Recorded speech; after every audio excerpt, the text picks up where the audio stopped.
ওরা আমাদের বলে আমরা নাকি ধর্মের নামে রাজনীতি করি, বলে না আমরা নাকি ধর্মের নামে রাজনীতি করি। আমি বলি ধর্মের নামে আমরা রাজনীতি করি না, আমরা ধর্মীয় রাজনীতি করি। কথাটা বুঝে আসছে কিনা?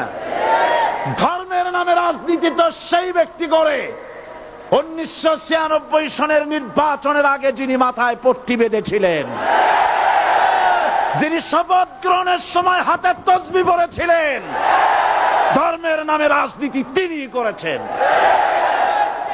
আজ আজ অনেকগুলি ডিগ্রি পেয়েছেন তিনি, অনেকগুলি ডিগ্রি পেয়েছেন। কয়টা মুখস্থ হয়ে গেছে আপনাদের? শকুনেরা, শকুন যদি গরুর গোশত কিনে খাওয়া লাগতো 80 টাকা কেজি দরে, শকুনে এত গোশত কিনা খাইতে পারতো না।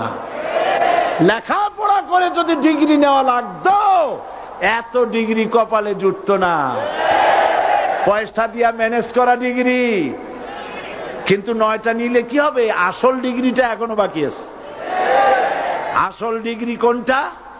নির্বাচনের আগে পট্টি বেঁধে তসবিহ নিয়ে গোটা জাতিকে যে সফলভাবে প্রতারণা করতে আপনি পেরেছিলেন, মহাপ্রতারক হিসেবে সেই ডিগ্রি আগামী নির্বাচনের মোক্ষম সময় জনগণ আপনার গলায় পরায় দেবে।